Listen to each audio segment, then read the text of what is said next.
What a piece of junk. This is the Shattered Order Podcast. Go switch off.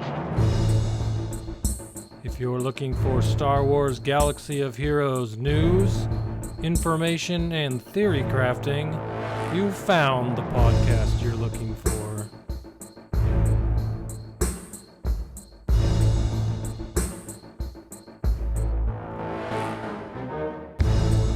With your hosts, Goodnight Punk and Windkiller Inc.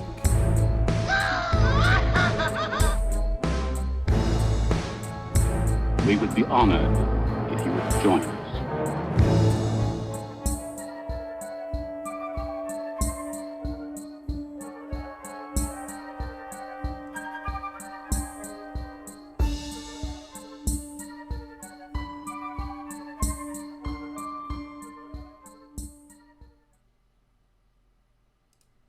Hello, everybody, and welcome to episode 158 of the Shattered Order Podcast. I'm your host, Goodnight Punk, and with me, kind of, as always, is my good friend, Wink. Filling in for his image there is Yoda, his favorite Star Wars character. What's going on, dude? You hear that sound? That is me beating my head against my desk. We are... Freaking technology. So, you're using a new computer this week. I am. And between that and us having to go to backup connections and stuff, and then we don't entirely know everything that's going on, but technology hates us tonight, basically. I mean, we're usually late to starting the show, but not 35 minutes late. This is ridiculous. Should point out that I went from a Mac to a PC, so the difference between my Mac back to my PC has been ginormous. So trying to figure out things on PC again after my Mac is a little disheartening so far. Yeah, we're not off to a good start. Yeah, exactly. But that's okay. We'll be okay. So. That we will. All right, so a couple things that we need to get to.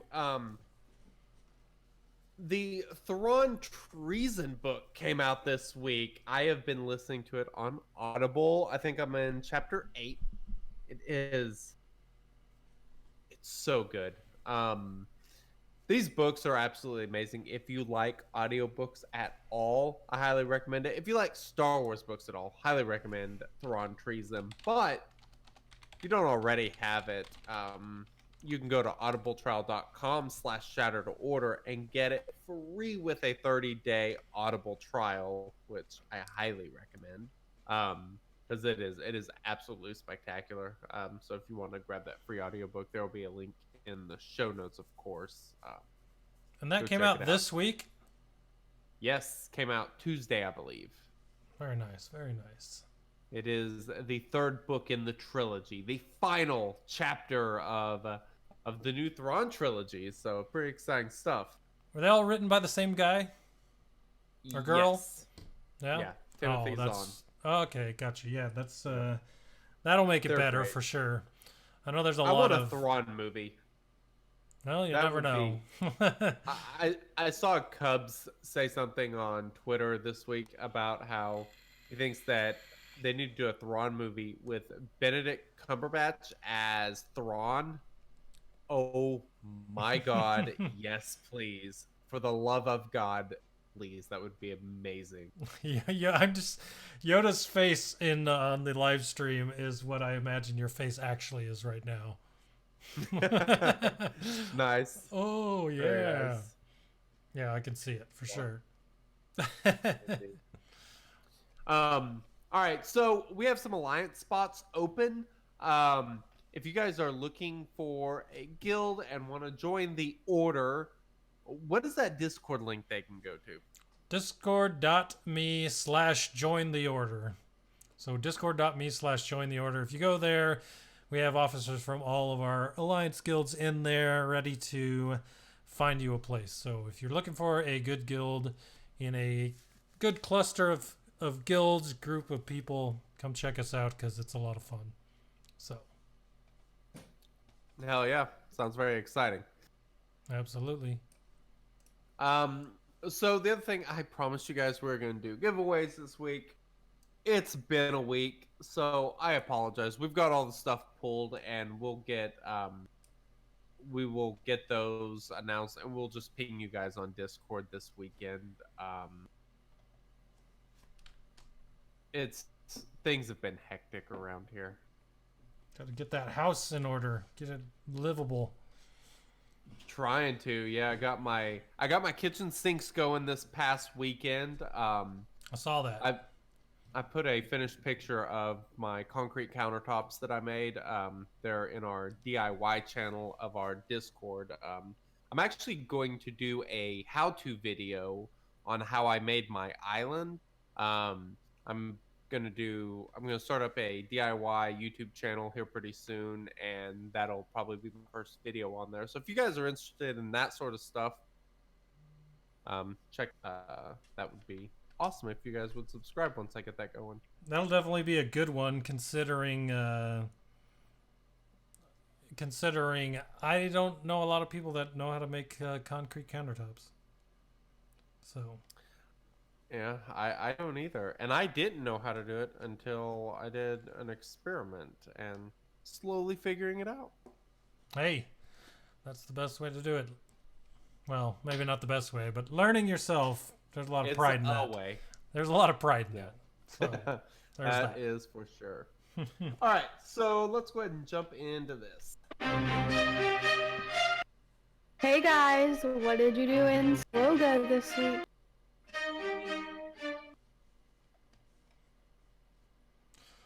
All right, dude. So what did you do in Swoga this week?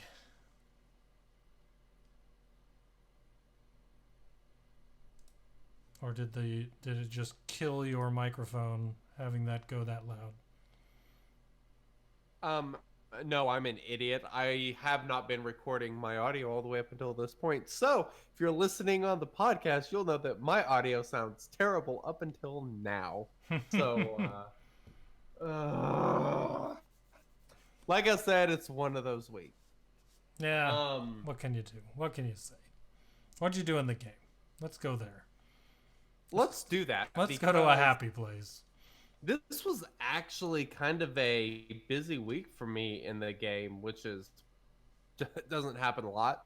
I 7-starred Geonosian Brood Alpha, got him to gear 12, and I put his Zeta on his leader ability. So my bugs are all gear 12, ready for that T-Dub and TB coming up. Very exciting stuff there.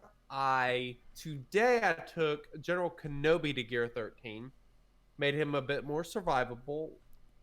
I gave the gear 12 finisher to General Grievous. I am lacking one more furnace, and he will be gear 13. So that is getting super close as well. Furnace. Medpack? Yeah. No, Mark 12 furnace. Oh, okay. It's the health piece on the right side, not the left side. Right, but the only thing that was holding me up on the right side was med packs. I guess I just had all the furnaces, so I didn't worry about them. Because I had to farm health packs like crazy. The Mark 6 ones? Yeah. That actually, the ones that go into the furnace. Is that how it goes? I can't go back and look, Yeah. so... Yeah, the Mark 6 med pack is part of a piece that's used to craft the Mark 12 furnace. I need 18 more Gear 12 cufflinks and I see what you're saying. 26 more of the fusion salvage, and he will be there. Very exciting stuff. Which kind of leads me to my next thing. If you guys haven't seen it, our buddy DB Official did a video on the team. There's been some other stuff about it, and that is the T3 General Grievous team. with IG88 lead that is basically entirely a crit chance based team that relies on T3's Zeta ability that gives bonus crit damage based on the number of debuffs. So that is a pretty cool team. I kind of want to give him that Zeta just to play with it. T3 always seems super interesting to me, and I kind of, I'm kind of itching to throw out another Zeta, and he's an option because he'll help me for if Malik ever comes back. I'm beginning to wonder. Maybe I'll be the only one on the show to ever have him. Yeah, yeah. But yeah, I kind of want to Zeta T3's that ability on him because that seems awesome. Like when you have that many debuffs and that stacking crit damage, having him on a team will really just amplify the amount of damage that General Grievous does. Because as I've talked about before, if you have bonus crit damage type abilities, the more that you get of that, the more that your base offense number becomes important. So that's why like an offense set is actually more beneficial on like first order RJT. Basically, a team that does crit damage up, you're better off with an offense set than a crit damage set for maximum damage. And kind of the same thing with this team, with this General Grievous. The difference is modding for high crit chance, which is what DB talks about in his video, is because you have to get past all the crit avoidance of Darth Malik. That's the problem. But General Grievous himself, if paired with T3 to maximize damage, I mean, if you just totally load him up with health, that'll be the way to go. Otherwise, like my General Grievous, I run a crit damage set, crit damage primary, and then fill in everywhere with as much health. And, that kind of maximizes his damage, given the team comp that he's in. So just some things to think about. That's interesting. Someone deciding to actually use T3 for something. You know what I mean? Yeah, I mean, yeah, I totally agree. And he's really just an awesome kit. I mean, I don't know. He's the one droid that I have wanted to gear ever since he came into the game. I just haven't actually done it, but very, very awesome. Like there's so much synergy and options there that I don't think I could go wrong. I mean, I could probably fit him on an RJT team also, because my RJT team freaking blows. It's just it's awful. It does nothing. I feel like I lose in GAC every single time I use that team. It is so freaking ineffective. It's awful. Your RJT team? Yeah, it sucks. That's pretty crazy. I can't beat anyone with it. I don't know. It kicks ass in the raids. I mean, I usually get almost 10 million in phase 1 with that team. And my Finn hits like a freaking freight train. He's amazing, but it's like whenever I use that team in Grand Arena, it falls so flat. And I'm even using R2 with the team. I might need to throw in L3 or some other decent tank, because all my tanks for that team, aside from Poe, who's not really a tank, he's an attacker.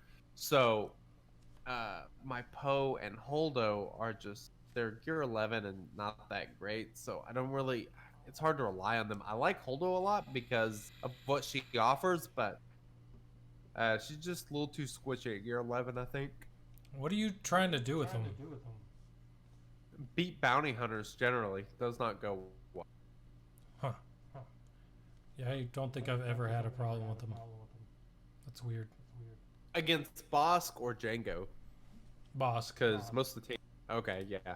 I don't think I've ever had an issue against Bosk, but everybody's using Django right now, and it's basically worthless against Django, but it's like I don't really have anything else to use, so I use it. And this was a Django team with Nat that I lost to today, and it got down to, it ended up being Nest with a sliver of health and Dengar with a slither of health and me with RJT, and they killed my RJT. So then I sent back in Han Solo by Han. I sent in Han Solo to finish them off, and it- that worked nice to maximize points. Got me 43 points on that, which was great, but that's so terrible. Interesting. No one has adopted the Django team that I've faced so far. It's all Bosk. My Django team's done pretty well on defense, and that's with my Dengar is like gear 8 or something. I've never done anything with him. Too many Carbonis. That's odd. So what about you? What'd you do this week? Yeah, a whole lot of the same old stuff with hold on one second. My audio is just clipping like crazy. Alright, we'll see if that fixes it. Probably not. Oh man. Oh, that's I should have mentioned you can't see it because for whatever freaking reason my video is not working, but I actually got my office set up. So I'm not at the orange desk anymore. I'm at the desk, an older desk that I was using before. That has been my office work desk. So I got that set up, and that's kind of cool. At some point, I'm going to build me a podcasting desk, but I was kind of excited to show this off to everybody. It looks all nice, and When we did shelf have your behind video, it. it looked really good. But Yeah. Oh yeah, you did get to see it, didn't you? Yeah, it's very nice, but oh well. my sound is really annoying me. It's super muffled on the recording, and I don't know what to do about it. It's probably that Windows. Yeah, I don't know what's going on. Could be some not updated software. So we're having tech issues before with getting video and the audio, and nothing was wanting to work. I think it might be due to your apps not being fully updated, or The at only least one in that regards wouldn't to be Skype. updated was Skype, but that's not even open anymore, and I'm getting like Yeah. super muffled It- recording, clipping out. So I don't know. The gain too high. I don't know what's going on. Who knows? Technology loves us tonight, basically, is what we're saying. So You're gonna be cutting out a lot of excess buzzing in the background of mine. That's all I'm saying. So for everyone listening to the podcast this week, we are sorry for the audio issues and video issues, but we're trying to get this new stuff set up. The reason that I changed to the PC is because I plan on starting to stream more often, and it's easier for me on a PC than it was on my Mac. Plus, I can play games on a PC that I can't play on a Mac. And the hope is that when Jedi Fallen Order comes out, that I'll be playing that on our Twitch stream on my PC, and that's why I'm trying to get everything worked out with my computer and everything now. So all these issues, we can work through them now, so they don't have them later on, and it should work out all right. So we'll see what happens. I don't know. Yeah. Cool. Yep. All right. So what'd you do this week? What did I do this week? All right, so I've been gearing Geos as normal. Sunfac, I am now at gear 10. Just a few more pieces from gear 11. Of course, they're Carbontes because holy crap, this dude, all he does is eat freaking Carbontes. So I almost have him to gear 11. I don't know what I'm going to need to get him to gear 12, but that's the next step. Geo Spy just got to gear 8. He wants Carbontes too, so he's waiting. And then I'm still, all these Rancor raids later, I'm still waiting on Brood, not Brood Alpha, Droid Callers from the Pit raid for my Brood Alpha. So he's stuck at gear 8. Droid collars are terrible. It's the worst, man. I've got over 200 now of the furnaces, even Nubians, which are I think were the hardest to get for the longest time. I have a ton of those now. It's just all I need is droid collars, and we're not getting any. So and part of the issue is all the droid collars you do have, you're spending on gear 30. well, I haven't, but some people might be. Oh. I have one gear 13. I'm not worried about another gear 13 right now. I'm worried about Geos at gear 12. So, Gotcha. that is my focus. But yeah, so I've just been gearing Geos, and I finally figured out that I have a very, very long list of people that need med packs. And so I finally started triple refresh farming med packs in fleet shipments because that's easy to do now, and I need them. So yeah. Yep. I know that feeling. Yeah, for sure. It's crazy. So Yeah, the new energy in the fleet store is just absolutely amazing. I'm doing my 50 crystal refreshes there and regular energy farming gear 12 plus stuff and gear 13 finishers. Just trying to make the point of my roster a little sharper. I mean, I've had a pretty forgettable week, to be honest. I forgot to attack because I needed to sleep after work twice this week in Grand Arena. So I went 1-2 in this last Grand Arena Championships without even fighting 2 of them. So it hasn't been the best week for me. I haven't really had a lot of excitement or good times in the game this week without all the crazy work I've been doing. So yeah, the one I'm gonna attack when I get off of the podcast tonight, just so I can feel better about things. Yeah, 'cause, man. But real quick before I forget, I've actually been winning some Grand Arenas, 1-2 straight, so that was nice. But dude, we had the most heartbreaking territory war loss. Did you?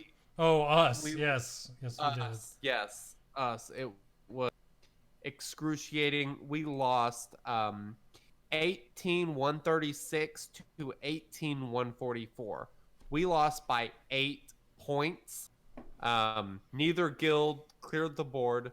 There were ships left. There were 2 fleets left. Had we cleared one of them, we would have won. Very sad.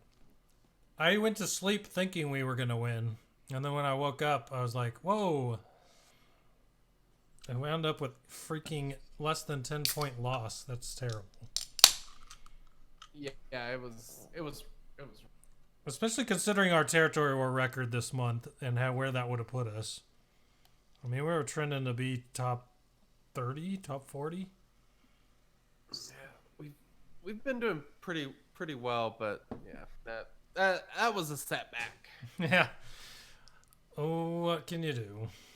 There's always next month, because I think that's it for this month. So wherever we rank now is how we did for the month. But we'll see. I think we were top 50 before that loss. Probably top 70, 80 after it. Who knows? Probably lower. I'm not sure. I haven't looked. I don't want to. It'll just upset. For sure. Yep. Well, that's pretty much all I've been doing this week. So. Cool. Sounds exciting. Well, let's go ahead and talk about this.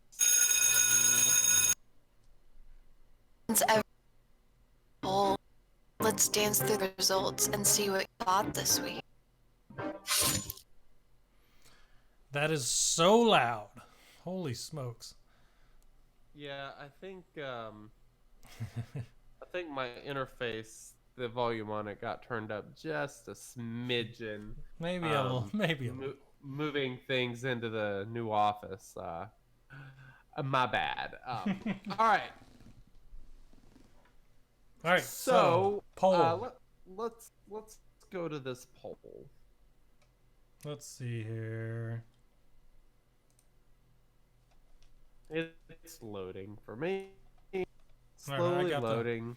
I got the poll up on the podcast. So we'll start with this. Just like the name of the podcast episode says, we know the road ahead is coming next week, or at least that's what we were told. Actually, before we go into the poll, let's go into something that where we found out the road ahead was coming next week, and that was C.G. Carey, the lead producer of Star Wars Galaxy of Heroes, is no longer at the company. She has stepped down. I believe that's what they said. Stepped down from her position, and will no longer be leading the CG team on this game. So that's interesting, right? To say the least. All right. I mean, like that's completely crazy to me because this whole game is. I mean, the direction that this game has gone since she's been the lead producer, you can see the footprint all over it, especially through the things that she's communicated and the things she's said and what's come to pass after that, and just her vision, I guess, for the game, being the leader. It's going to be interesting to see who ends up being the new one. And I'm curious if it's going to be someone in-house or if they hire someone. Yeah. Because if I had to guess, I'd say they're probably going to just promote in-house, which to me means nothing's really going to change. Like little things might change here and there, but I'm guessing overall everything's pretty much going to stay the same. That would be my guess. What it does for communication, that's another thing. I don't know what that does for what we hear, what we are told, how things go, but the whole reason I brought this up is because in that same post they announced that she was leaving. They also announced that next week would be the road ahead. So I guess the communication isn't ending, at least as far as that goes. And it would seem like that might be the quickest road ahead in a quarter that we've gotten in a long time. Because it's, July, first month of the quarter. And I don't think we got the last road ahead till there was only a month left in the quarter. So that's pretty interesting to me. No, the last road ahead we got about the same time. It was about the end of the first month because we ended up waiting basically till the end of the quarter before the new TB and GAC launched up. We were kind of waiting for like a month and a half before we got to sniff either one of those. Yeah, that might be true. It seems like maybe it was, I don't know. This seems way earlier though to me. Maybe like 2 weeks earlier. On these questions, we asked how excited you were to hear from the developers this quarter, and the average was kind of around 8. 8 was the highest. 7, 8, 9, and 10 were all super high. People are pretty excited to hear about what is coming. You know what's funny is here, I would rate it a 10 because right now we're at the point where we got new content, and I'm still at the point where I need something else in this game to be excited. Nothing really. Yeah. There's nothing like. Sorry to say this, and it may sound bad as a person that podcasts about this game so much, is that I am just not enjoying anything in this game right now. Like, Grand Arena's fun.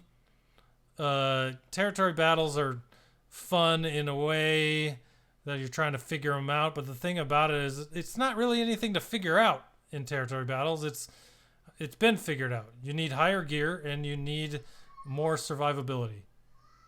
So that's all I could guess. You know what I mean? Like, I don't know. It's just, and I'm not competing in arena because of gear 13 and how much you have to spend there. But if you go straight there, you're not going into the other areas of the game.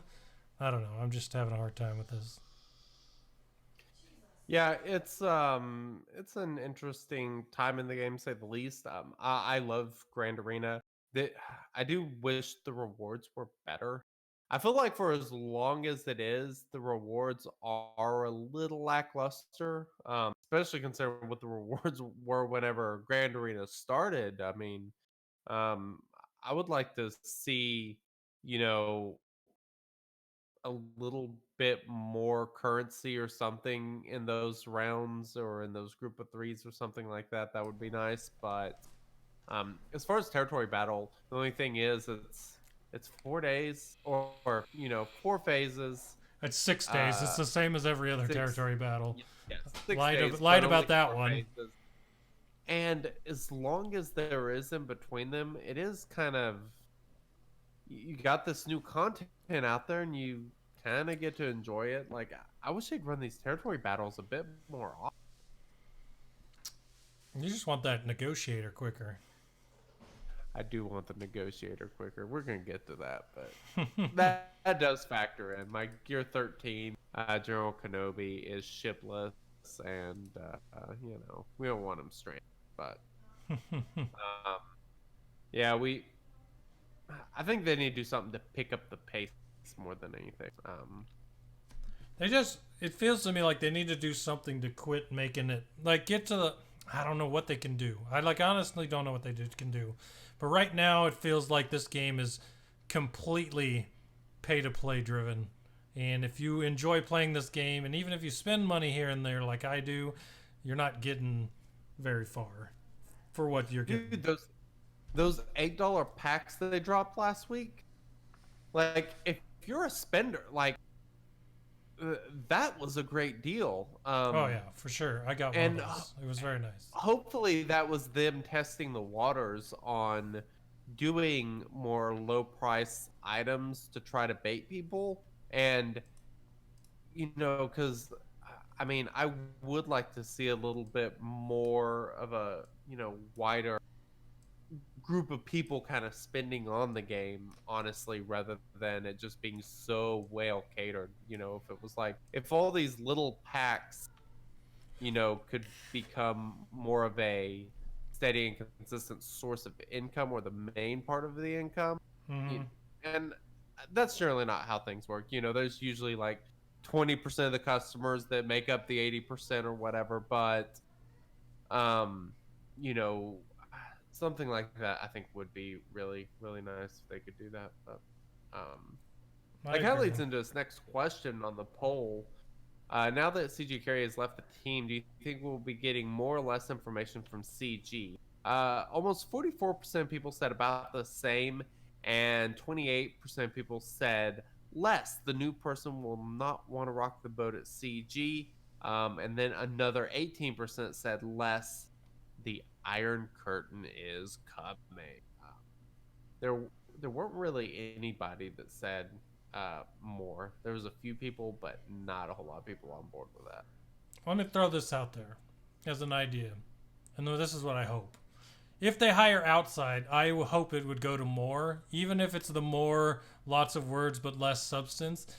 I think that the whoever comes in can see the YouTube videos. Like there's been tons of them this week coming out about the state of the game and is this game dying, like, which is I hate those types of videos. But read the forums, read Reddit, all these places where everything seems like so doom and gloom at the moment. And I hope that he takes it in the opposite direction and goes more communication to try to show that, hey, I'm here, this game isn't going anywhere, things are going to improve, not astronomically, exponentially. I don't know what the word I'm looking for here is, but things are going to improve now that I'm here, and we're starting right here with communication and moving on from there. That's what I would hope would happen. If it went the other way, after the lead producer leaves or was fired, whatever it was, we don't know the case. It says that she stepped down, and that's what I take it as, because that's what I'm told. But, if they went completely quiet after that happened, everybody's mindset would go to, hey, there are bad things happening now. Especially if the communication just quit. Yeah. So I think that whoever comes in would have to be louder than they have been the last 6 months. But that's a hope. Perhaps. Doesn't mean it'll happen, but that's what I think has to happen.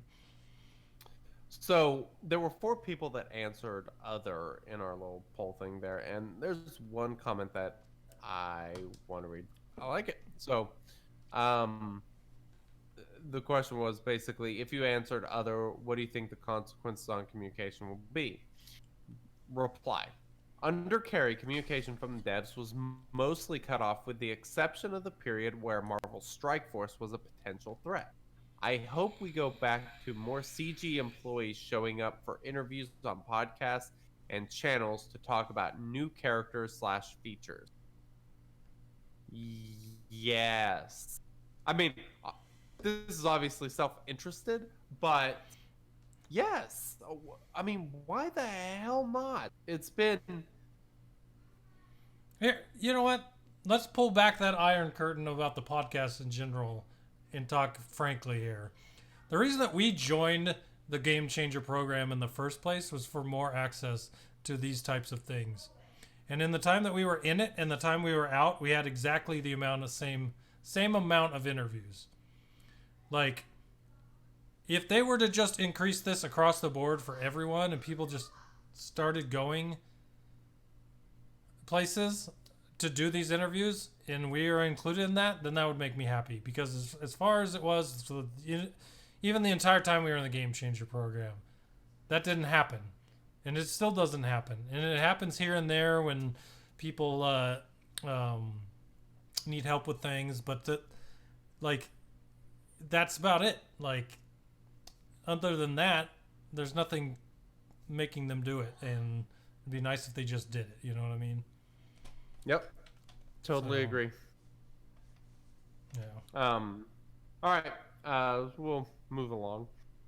How much fun have you been having in Grand Arena? 1 to 10 scale, and it goes 1 answer for 1, 2 answers for 2, 3 answers for 3, 4 answers for 4, 5 answers for 5.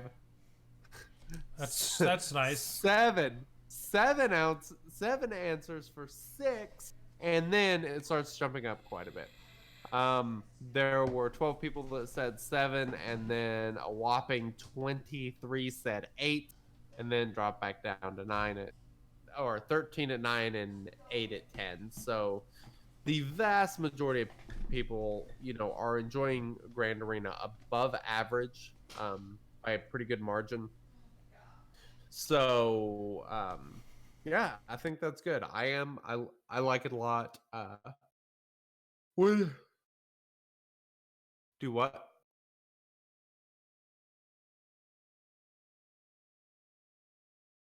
Did you say something? Oh,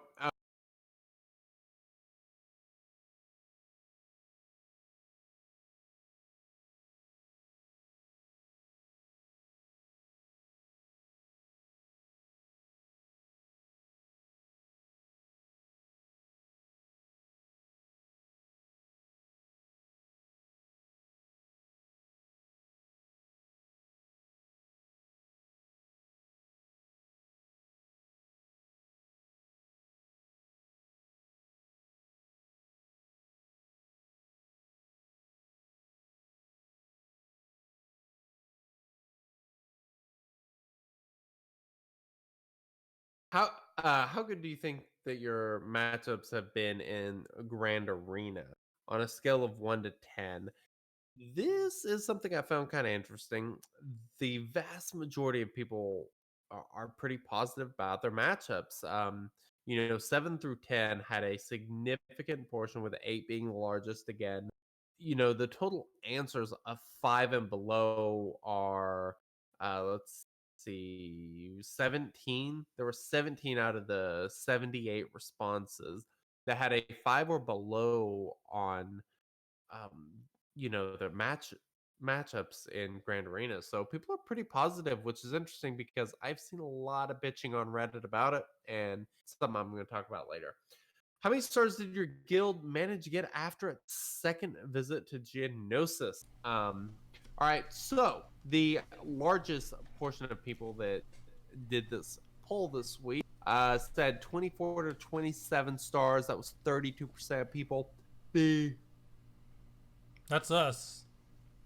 So that is definitely us.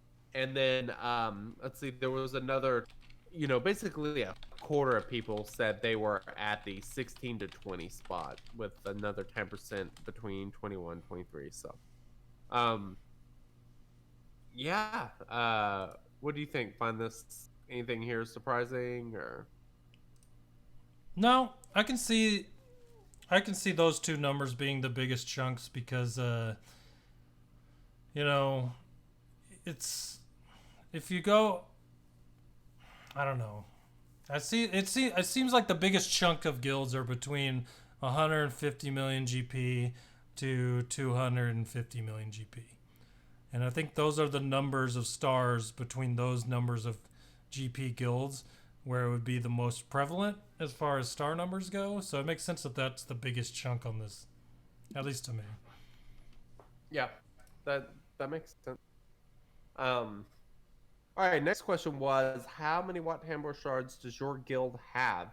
The vast majority of people, 54% said 0, 20% said 1, and then 22% said 2 to 10, and then 10 to 25 was basically 3 people. So Was nobody had the one more. everyone's jealous of. Yeah. Give me those Watt shards.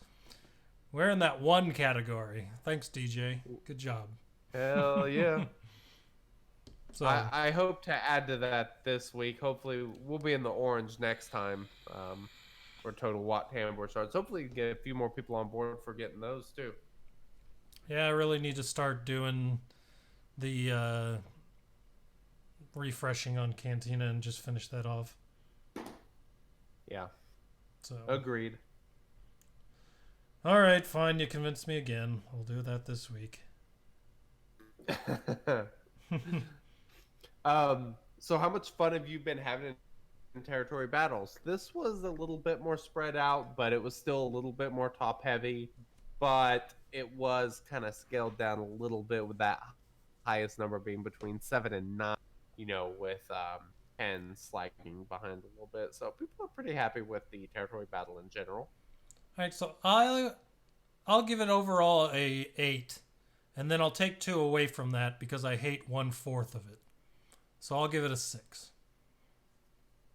Gotcha. Because Phase 4 is terrible.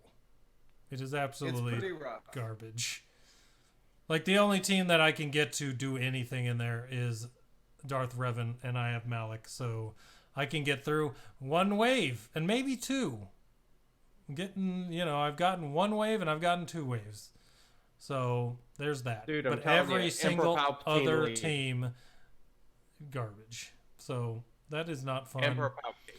Getting destroyed by the Negotiator isn't fun. I mean, come on. Yeah. So, just kind of strategy for next time. I think next time we are going to completely ignore the ship deployments, and we're going to go for our next star on Phase 4 in the ships. Have everybody try to max their CM and deployments there, and hope that that's enough to push us over the edge and get that star. Because Phase 4 is pretty brutal. Yeah. Not good. It is. It's the only problem I have with it is it just seems like the best way to beat it is to have Gear 13 characters, and that's going to be forever from now. It's not a figure out the strategy to beat this. It's just weight and gear, and then you'll beat it. Unless they add a random level increase somewhere in there, that might help a little bit too. But God, I hope not. Not unless you get the credits flowing. exactly. I mean, I still have 200 million on my alt and 100 million on my main, so I've got some credits to Whoa. spend, but That's a lot of credits. mm-hmm. All right. Malik. Where's Malik? He's on that- my that was the roster. question. 7-star. Yeah, must be nice. I only said that because I know that's going to make so many people mad. I'm sorry. I did not mean that. That was rude. Yes. Yeah, you can check out the poll and kind of see the responses, but I'm kind of with the 11% people said that CG will tell us this week. I think they're about to announce when that's coming back. You think that'll be part of the road ahead? That would be disappointing. I mean, it's not fun or exciting news for new content at all. Well, I mean, that's not going to be the main thing, but and have they ever announced a legendary or character coming back in a road ahead post? They did Revan, didn't they? No, that just happened like randomly. Jedi Knight Revan, you sure? I'm pretty sure one of the Revans was announced in a road ahead. Yeah, I don't know. As a return. Anyway. Let's see. Fleet energy has changed. Now that we've had some time to play with it, what do you think of the change? Basically, everybody loves it. Not really much more to discuss there. And we had one. Do what? What were you saying? What didn't change? Oh, the fleet energy change? Yeah. Everyone loves it. No more discussions there. It'd be hard to... I mean, honestly, if they didn't love it, that would be a weird one. Weird. Yeah. So... we had one write-in this week, so... well, this is what it says. Long live Kazuda Ziano? Did I get that right? Kazuda Ziano? I don't know what you're talking about. Our write-in. They wanted to shout out, I presume. Oh, I get you. And I butchered the name. Is that a guild? Is that a person? I don't even know. I don't know what that is. Kazuda Ziano, congratulations. I'm going to assume it's a guild. But I think it's time to talk about the Negotiator. So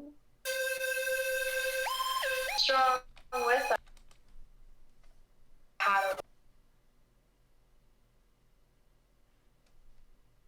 alrighty. You know, it's so loud that it clips the audio and cuts out, and we only got like 2 seconds of that.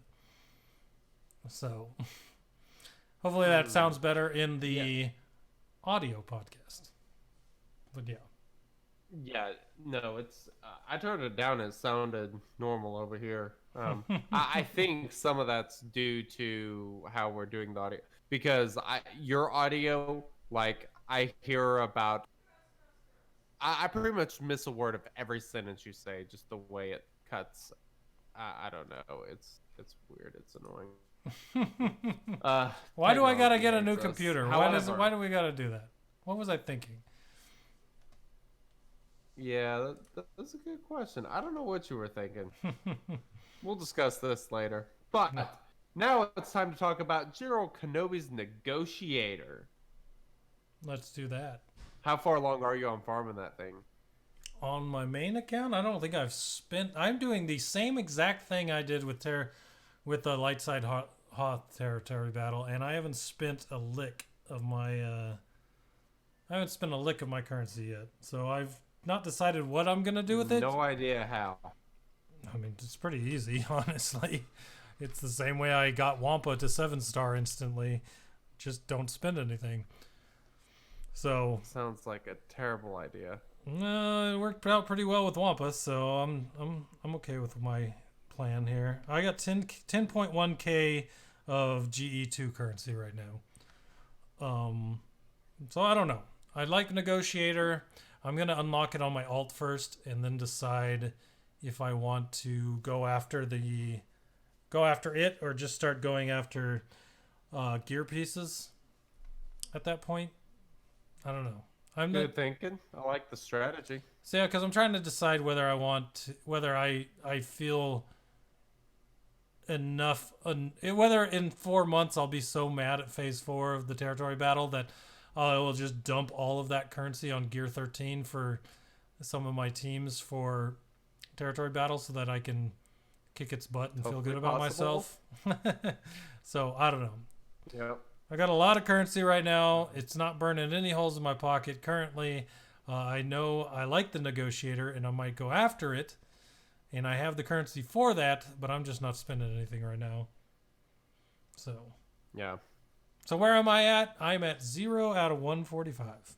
That's where I'm at. But if I did spend, I'd probably be about 40 out of 145, somewhere there.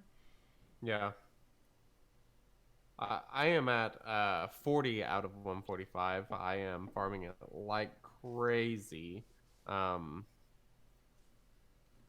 So yeah, we're working on making progress.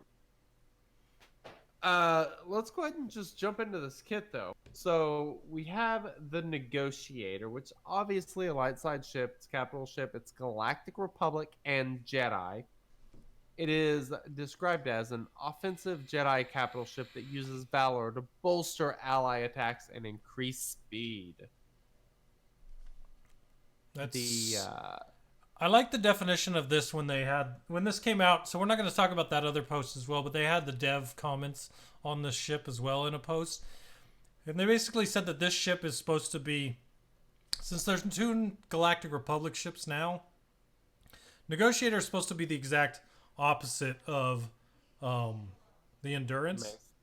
Yeah. In a way that in the Endurance is very defense focused with the taunts and Valor that come off. It's Valor, correct, on Endurance as well? Yes. Yeah, so the idea here is that the Negotiator is going to be completely offense focused, which in most games anywhere, people like that offense focus. So the everything about this ship just looks great as far as becoming a meta ship goes. But the funniest part about it, right? Us as former game changers, people that have had access to this ship. I mean, we had access to the kit before it ever came out, but we never got the shards for the ship, so we couldn't play with it. No one has played with the ship. Not a single person in the Star Wars Galaxy of Heroes community has played with this ship. And that's something that has never happened. So everyone That's not true. Who hasn't? I mean, before there were game changers, obviously, but who else? There was the person that got the free 7-star Negotiator. Oh, okay, yeah, that is true. We'll have to find that person and bring them on as a guest. But the see how it was. Yeah, exactly. But this is a ship that no one's seen or touched, or everything about this ship right now is unknown, and it's all theory crafting. So, but as far as theory crafting goes, I think everyone is of the opinion that this is going to be a very meta ship. And on top of that, I don't know how buffed up it is in the territory battle, but I hate this thing in that, because every ship battle against the Negotiator is just a nightmare. Terror. Every time I see it, see those Y-Wings coming, just forget about it. It's brutal. All right, so let's go ahead and just jump into it. The basic ability is Impeccable Timing. Final attack, deal physical damage to target enemy, and grant the target ally critical hit immunity for 2 turns.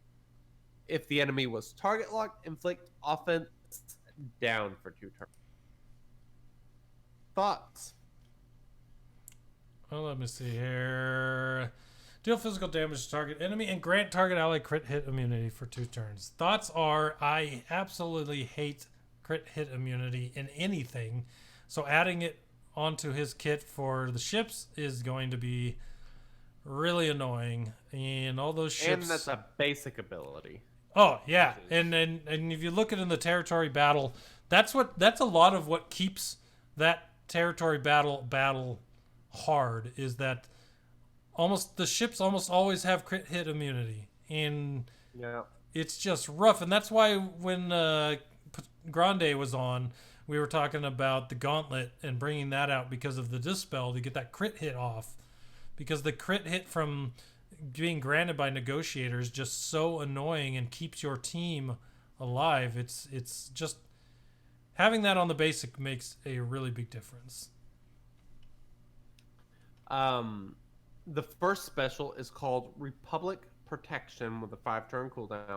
Final text is grant target ally offense up for 3 turns, and all Galactic Republic allies unending loyalty for 3 turns, which can't be copied, dispelled, or prevented. Grant all allies protection up 25% for 2 turns.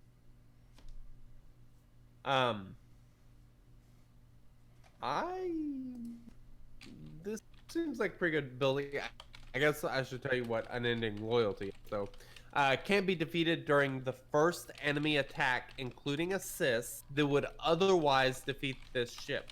When reduced to 1% health, gain stealth and protection up 50% for 2 turns, and this buff expires. This is very similar to Savior from Jedi Knight Wrath. It is so annoying. So annoying. When you think you're about to kill a ship and suddenly it's got stealth and protection up all the way up. Like, or 50%. Super annoying in the territory battle. And it's just, yeah, this is rough. Very, very rough. Not to mention granting all target allies offense up. And unending loyalty to Galactic Republic enemies.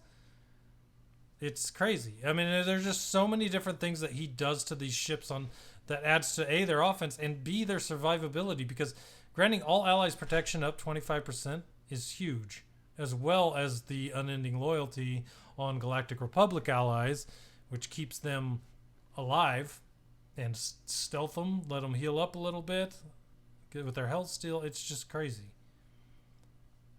Yeah, and something else that's great is, Jedi Knight Anakin is going to start with unending loyalty.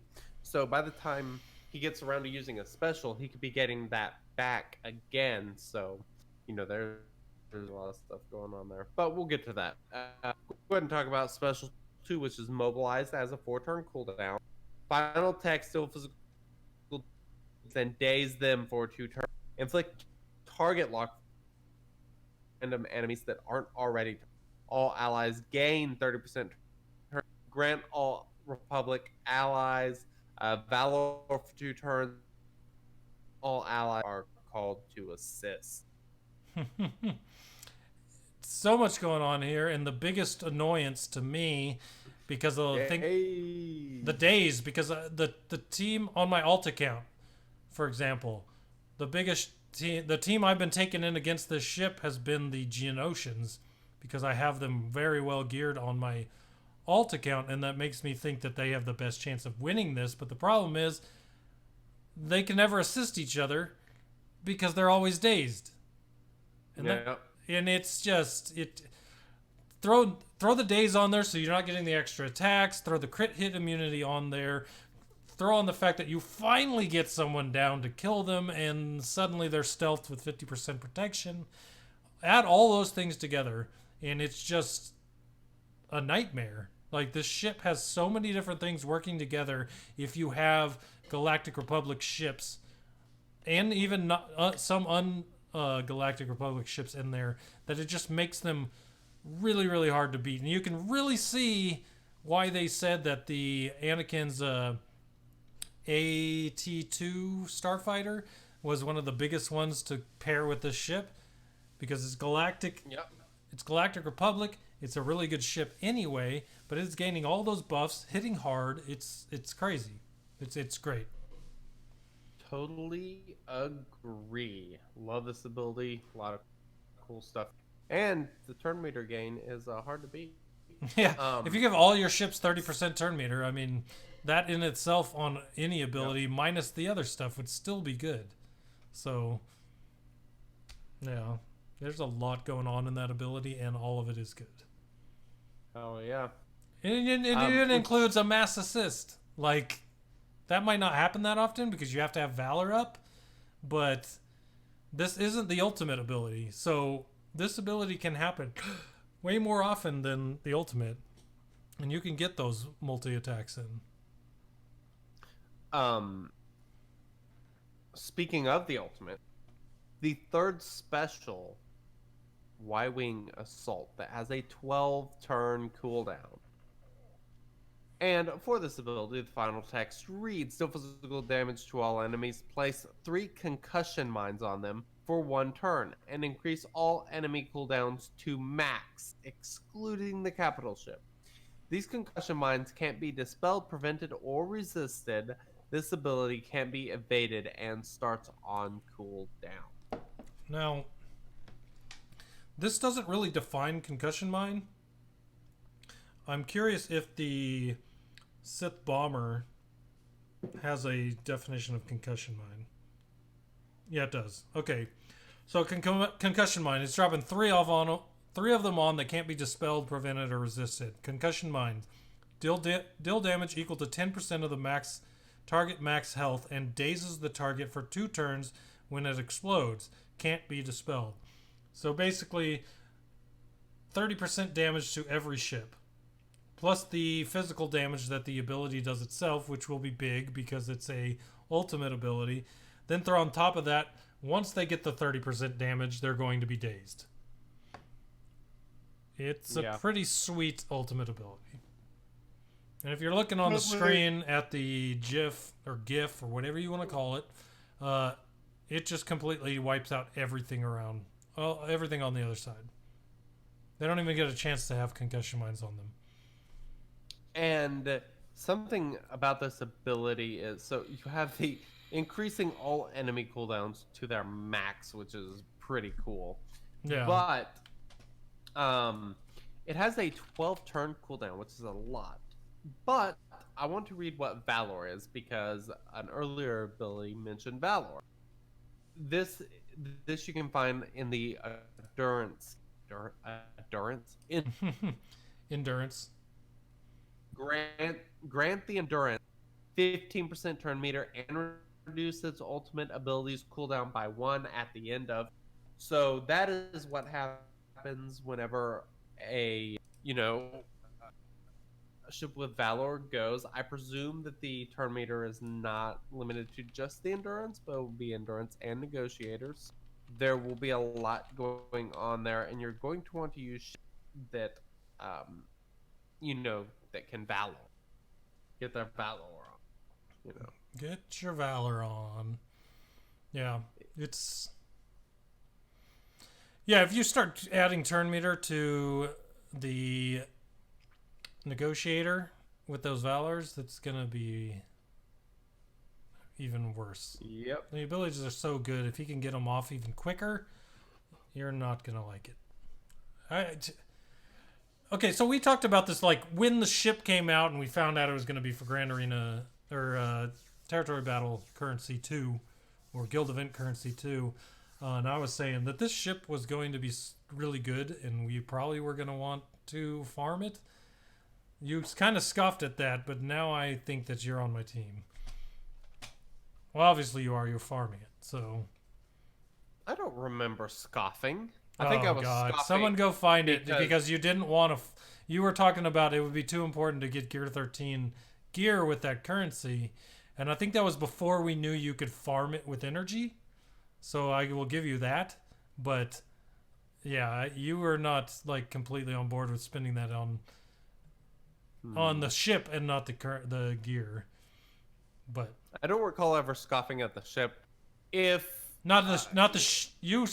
it was of farming the ship over gear. I don't think it was at the ship. Oh, I gotcha. Maybe before there were other ways to farm that stuff. Maybe. Well, there's good news that we have a recorded podcast which we can go back and find where very you said easy it. to find out. That's true. All public record. Yes.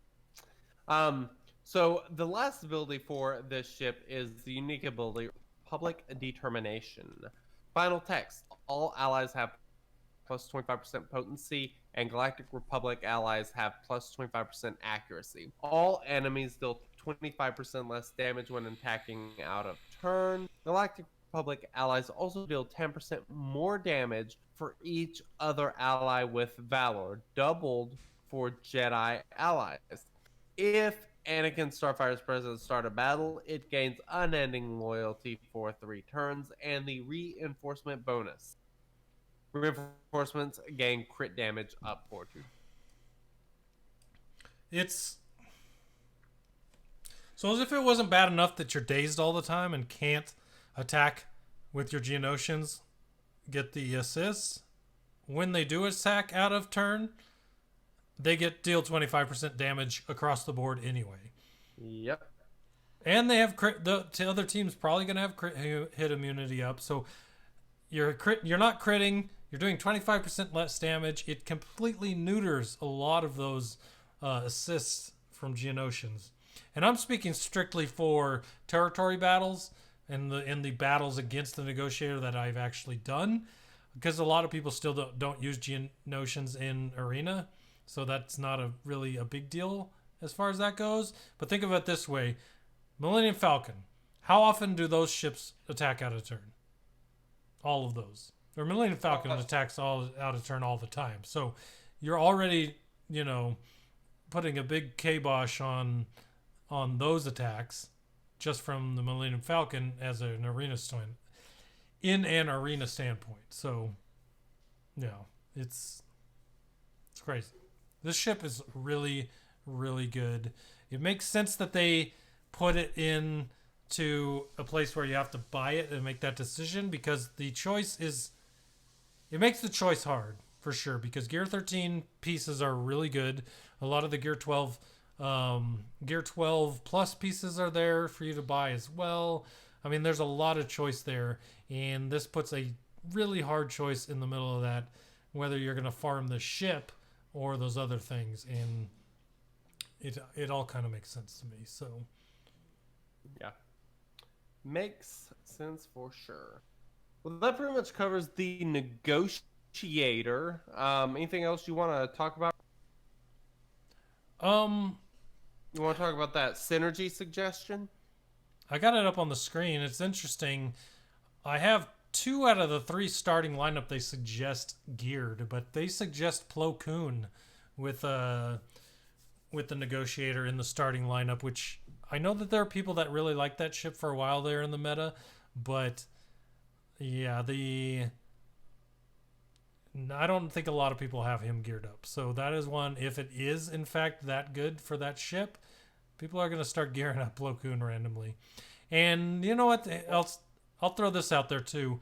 If we do get a Geonosian light side, having Plo Koon geared up may end up being a requirement anyway.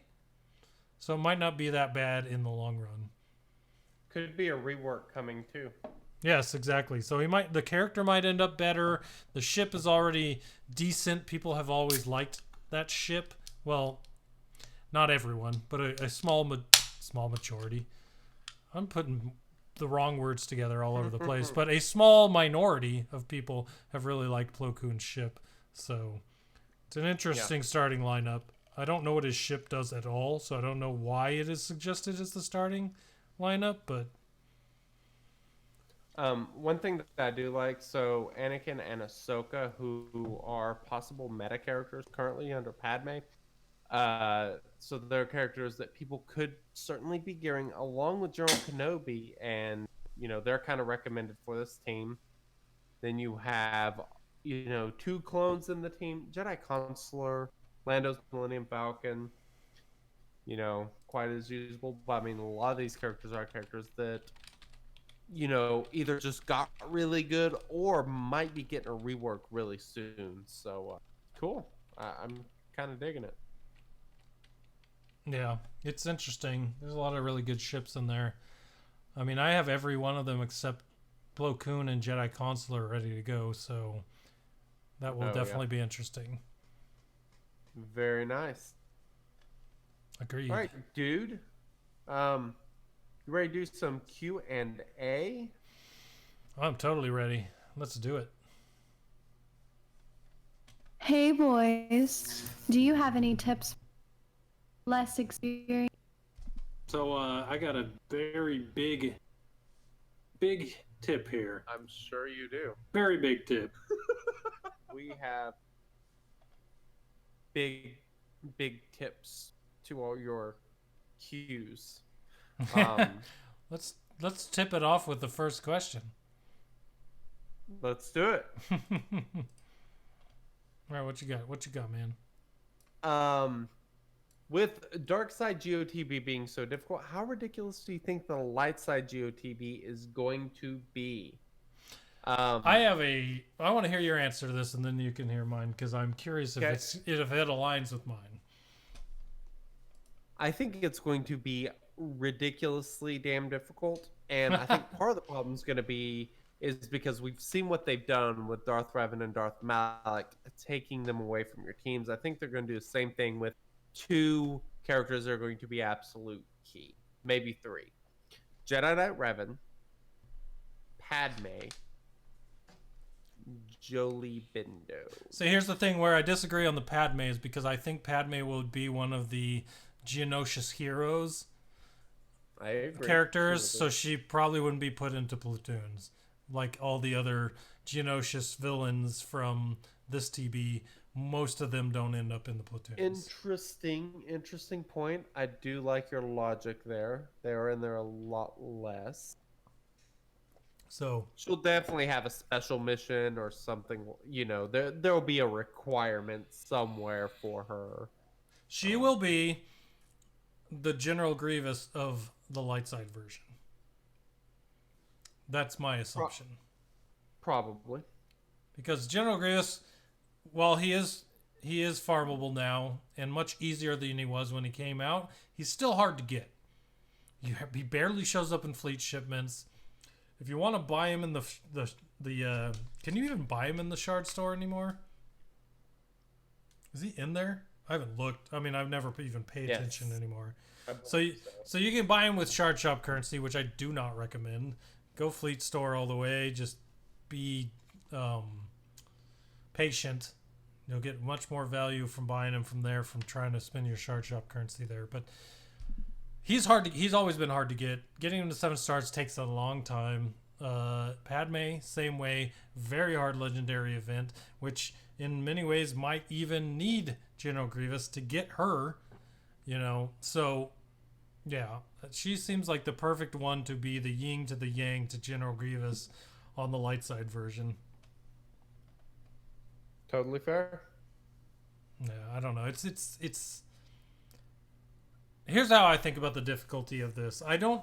They'll find a way to make it hard, but I think they're going to have a harder time making a light side GOTB harder than this dark side one was, and that is for the simple fact that this game has always been light side heavy over dark side. And dark side, if you think of all the different light side teams that you can make compared to dark side, good dark side teams, there is a ginormous amount of light side teams that you can make and make work. So whatever they do, and I like your platoon thinking to just kind of neuter some teams to try to make it a little harder. That would make a lot of sense to me.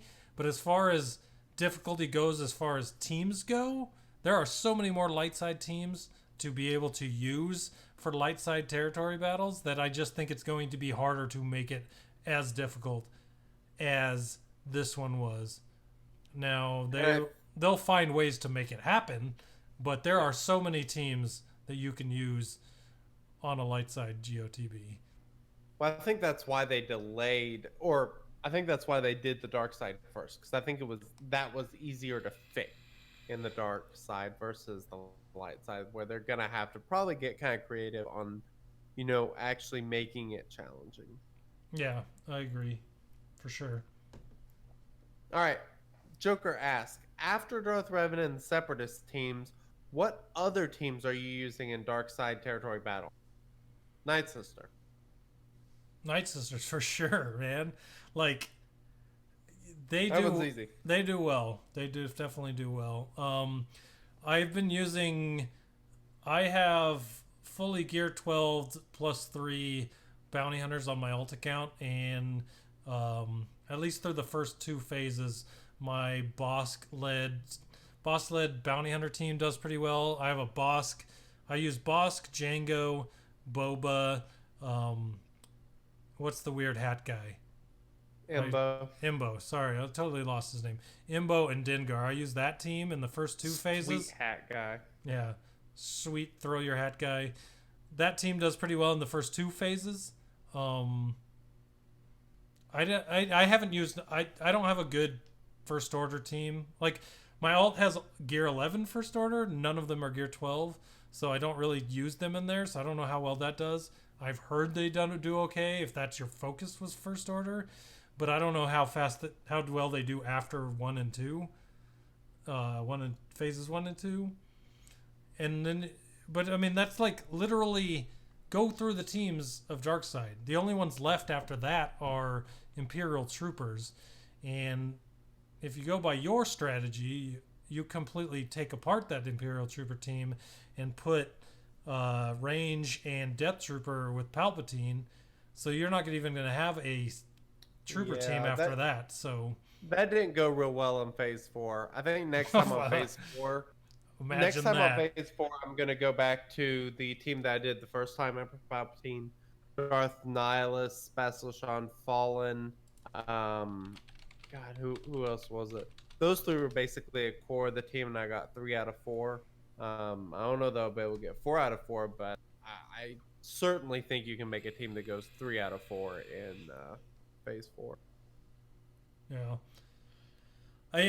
But that's what I mean. Like, we've named off, 6 teams? There's like 6 or 7 different synergy teams total for Darkseid. And only like 3 of them are like top notch. So it's really hard, especially when you platoon those characters and pull apart a major part of those teams. Okay, so I got a question for you. Who do you put with the Sith Empire since you don't have Malik? The 5th one. In what? In GOTB. Well, I run Bastila Fallen with Emperor Palpatine, and I platoon Darth Revan. Okay. Gotcha. Yeah, because it seems like it's really... It seems like if you don't have Malik, you completely throw away one wave in territory battles with the Darth Revan League. Because I have all full Gear 12 on my alt. Gear 12 Revan, HK7, Bastila, Marauder, and Sith Trooper. And that team can get me 3 out of 4 every time. But the 4th wave is a RNG fest for me. And so that's why I was wondering what you do if you don't have Malik. Because that's my experience without Malik on my alt. Yeah, I really haven't had much trouble in GOTB, at least. You know, not having Malik. But you, like you said, you're not using a Darth Revan lead either. So that's true. That's my question was directly on that. So, well, I mean, do you have the unique Do you have the unique Zeta on Palpatine? I wonder how much that helps. I do not have that. You know what that one is, right? It's the it's the basically bonus 50% protection. Yeah, I will say this. Last time, hell, I don't remember if it was last time. My Emperor Palpatine got smoked before he ever took a turn. Yeah, I remember you telling me that. Though. Yeah, okay, I told this story. All right. Yeah. But you still went on 4 for 4, even after on the first turn he got annihilated. Yep. Yeah. Crazy. All right, let's move to Curse Blow's question. We've seen what second round GAC matchmaking results are. Why are we not getting paired up with people around our current ranking? Should it at least be part of the calculus to matchmaking? This is what I want to talk about. This is a big topic of discussion this week. What do you think? Okay. First off, let me say this. I don't think you should have to fight people over and over and over. The same people. Especially if you lose to them. I don't think you should see that person for the rest of that, at least that current Grand Arena. That shouldn't happen. There are enough people in this game where you shouldn't have to see the same person over, unless you're at the very top. At the very top, then things get a little... Things are different than everyone else at the top, because who are they going to put you again? Someone you're going to stomp? Probably not. So you're going to have to figure out how to beat people at the top. But, I mean, we talked about this a little bit last week or the week before, where I said, you know, I think that's everyone so you're in a ranking area. I don't think it should be near your current rank. I think it should be within like maybe 500 people in that 500 up or down on you and make that a thing. I don't think it should be right around you, because if you're good and the people around you are good, you're going to be around each other a lot, and you don't want to fight them over and over. And as long as the matchup is fair, which I still contend, despite the fact that everyone else always basically told me I was blowing smoke up their butt by saying I feel like the matchmaking is fair currently. Besides the fact that I know a lot of people have said they've been fighting the same people, I still think it's fair. And if they can keep that same type of matchmaking within 500 up and down on your ladder, I think that's totally fine. Because people have different, like, this dude fought someone and lost. Now he's already 1,000 points behind you. But let's say he has the same roster as you. So did you never fight that guy just because he had a bad match and he lost? You know what I mean? Like, yeah, it's kind of complicated whenever you start thinking about it that way, because you need to pair up with people who are similar skill level but similar GP, because you want there to be similar rosters. One big advantage on a roster could totally sway a GAC one way or the other. I don't have a huge issue with it. I think it's pretty good. I did like it better before because all my opponents were fairly easy. But by looking at the top of your GP, I mean or the top of your roster, the GP can certainly vary a lot more. yeah, I still, despite this week getting a lot of crap for saying I like the matchmaking, I still like it. So I haven't had a fight, despite the fact that I forgot to attack twice this week and didn't even make it competitive against my opponents. I still felt like each of those I had a chance if I had not fallen asleep and attacked. So I still, until personally I have an issue with my matchmaking, then I just don't see it. But I don't see everything everyone else sees, and I've heard a lot of compelling arguments this week, and I will agree that the things that have been said to me don't make sense and kind of suck, but I haven't seen them myself, so I don't know them personally, if that makes sense. Yeah, that makes sense. All right, next question. Ulrich asks, what teams do you think are pending a touch-up / rework to be intended for the Dark Side GOTB? Anyone that you can think of? For the dark side TB, or did he mean to say light side? Because we're already on the dark side, and I don't see any more touch-ups happening for the light side or dark side. Really interesting. Who would they touch up? The Separatist droids are good. The Geos got their rework. They're good now. They've pretty much made both the Ackley mission possible and not that hard, from what I've heard. The Wat Tambor mission was basically doable now after their rework. What other team would they rework that has something to do with dark side territory battles?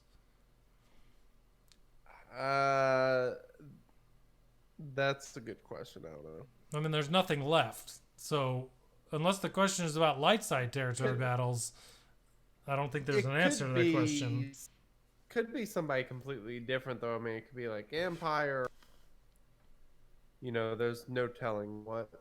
See, I think they'd wait on that. I don't think that would be soon. And if they're doing a light side to GOTB, I would guarantee that whatever is going to be used in that would get a rework next over anything else.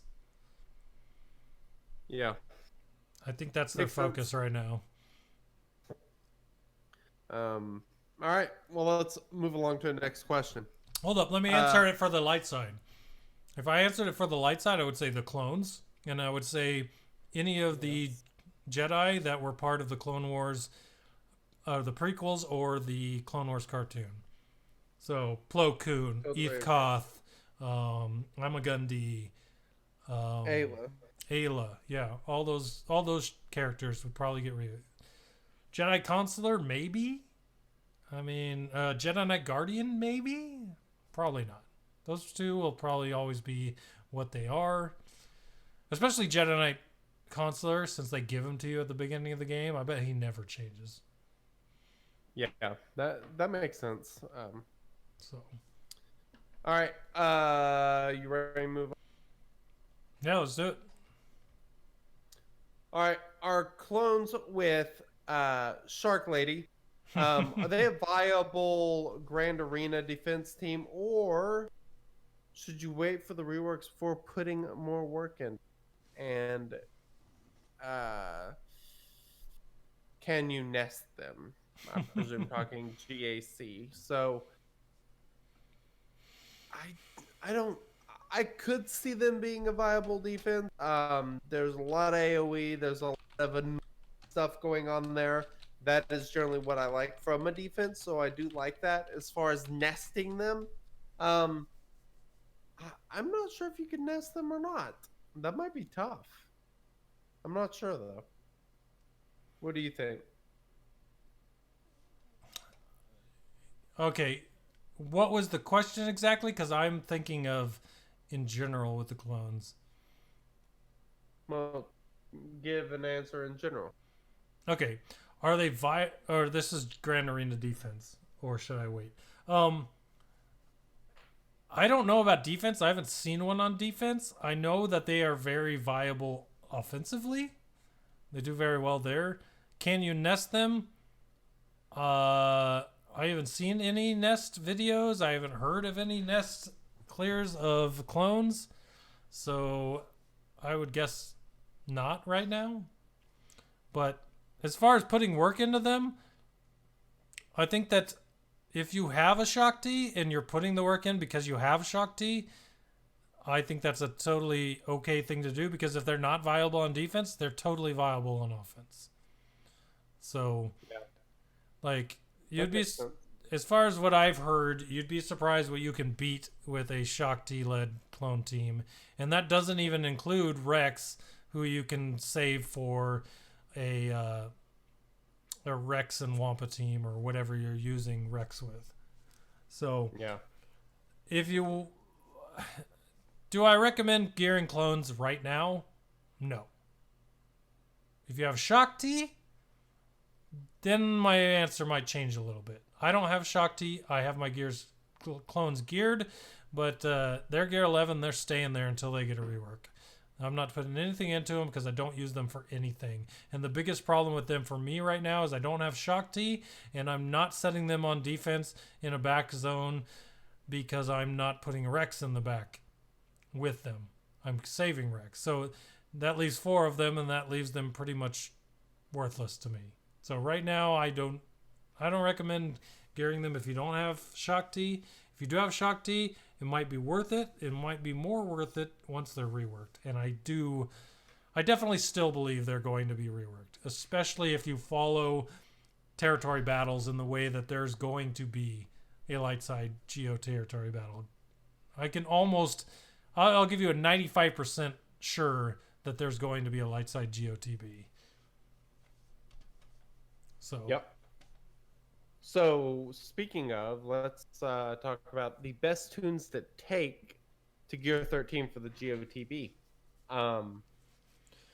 General Grievous.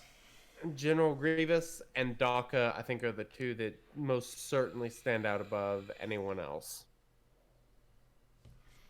Agreed.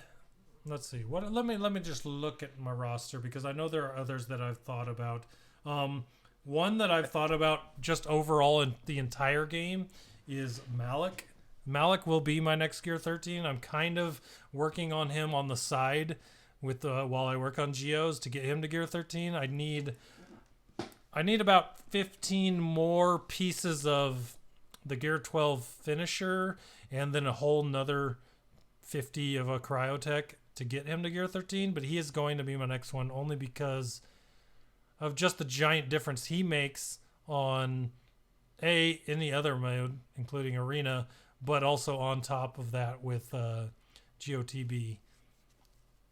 So that's another one I recommend if you have him.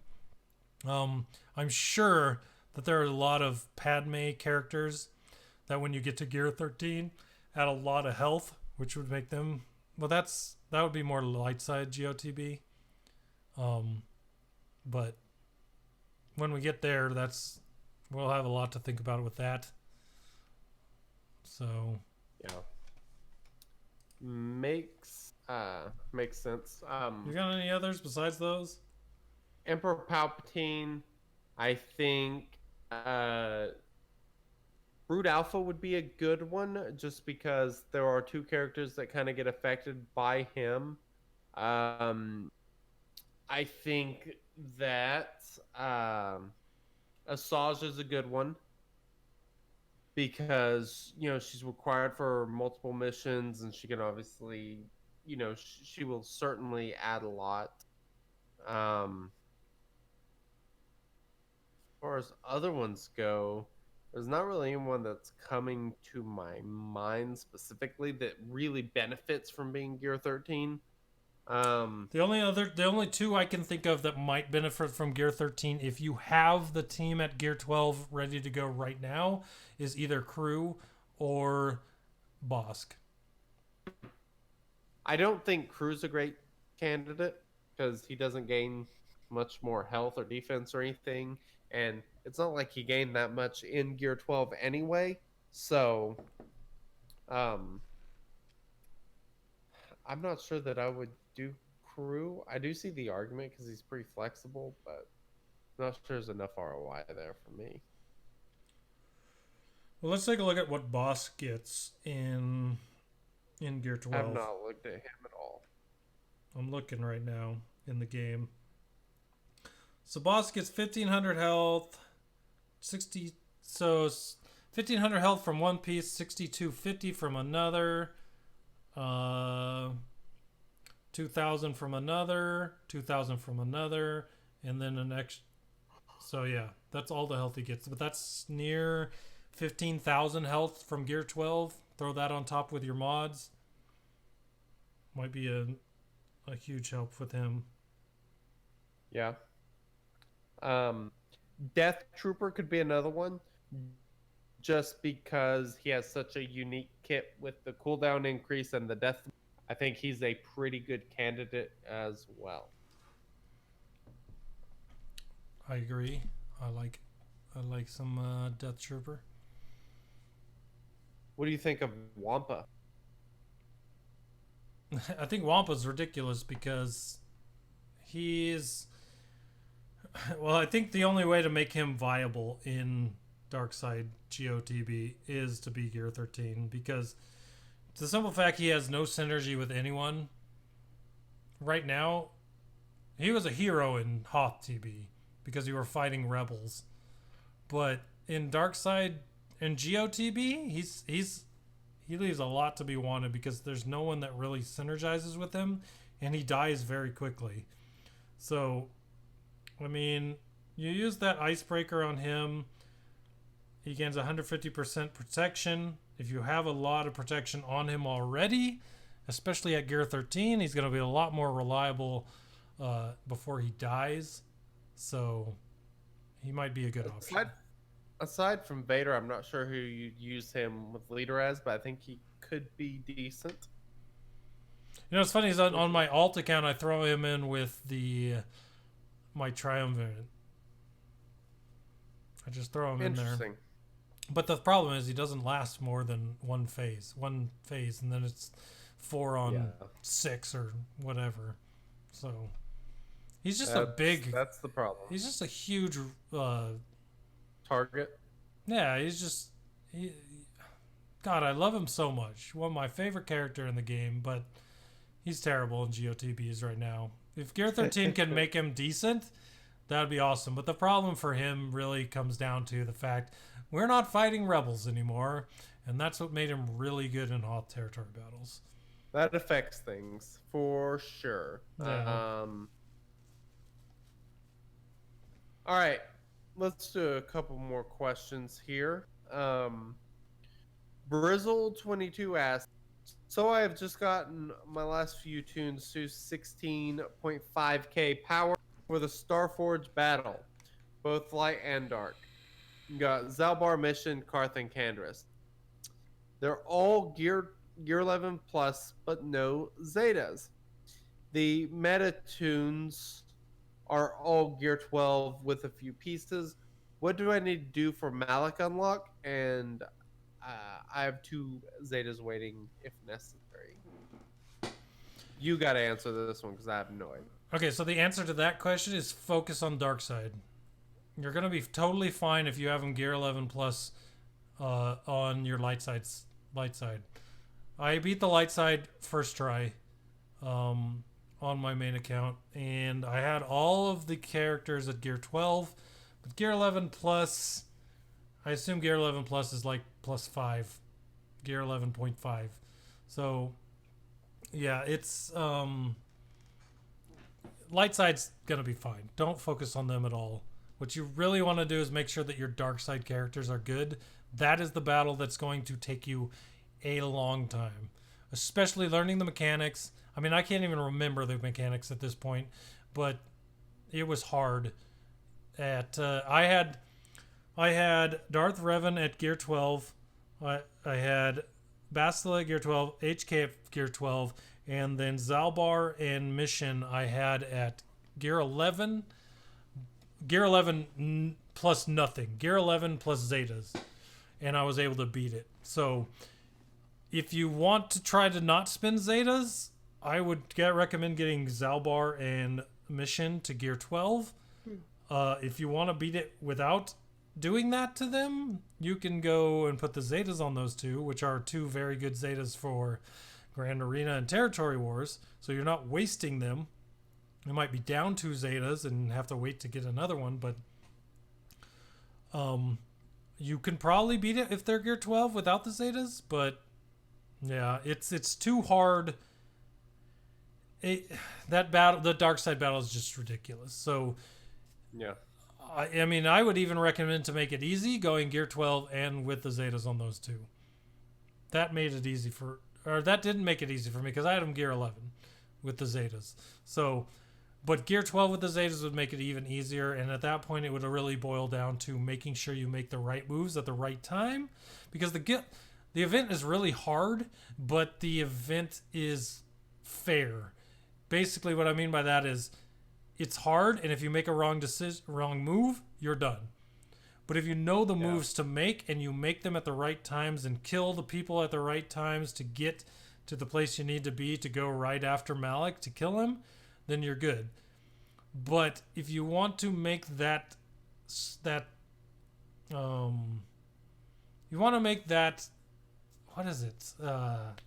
process easier, gear 12 with Zetas is easy.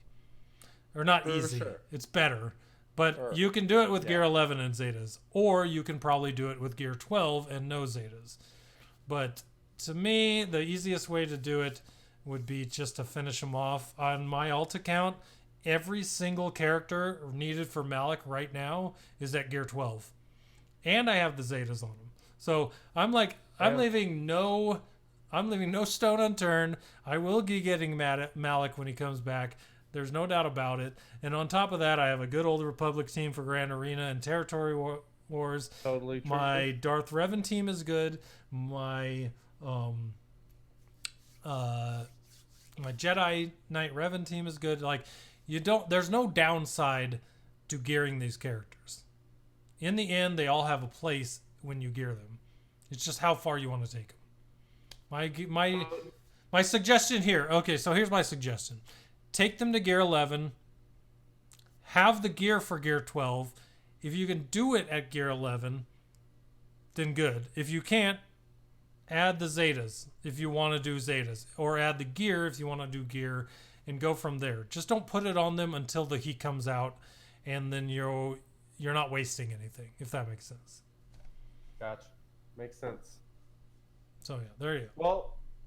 Well, let's do one more question and call it before I decide to go to sleep on my desk. What legendary tune should beginner players go for first? What do you think? All right, what legendary tune should beginners players go for first? Hey, Thrawn and Palpatine with a Phoenix. That would be my guess. I mean, that's still the 80% answer. I could go First Order to get BB-8 and then get RJT. That's another way. People still recommend ideas for Jedi Knight Revan as a starting way, but that is just so hard with the amount of hard node characters you got to get. I think Phoenix is just still easier. Yeah, Phoenix is easy and it allows you to get 2, and that's why we always suggest that. And the other thing is, I mean, has there ever been a meta in which there wasn't some sort of counter that involved Thrawn? No. See, that's the other thing. Thrawn is such a plug and play character. Getting him first is an amazing deal. So if you can throw him into your arena early after getting him, you're going to be on a good pace. Yep. And I'd like to throw something out that Problematic Cool J mentioned in chat, is that I might have the Malik event backwards. Dark side might be the easy one and light side might be the hard one. And I think that he's actually right and I'm misremembering. So everything that I said about the dark side, flip that over to the light side. Because the light side is the one where I'm pretty sure that now that he mentions it, that is the case. I'm gonna have to look into this because I feel I went on a tangent there for a while there and it might have been completely wrong. So I'm gonna look it up and remember what it is so that I can tell you the right thing. But one of those two sides is the one that's harder and the one that you should focus your characters on.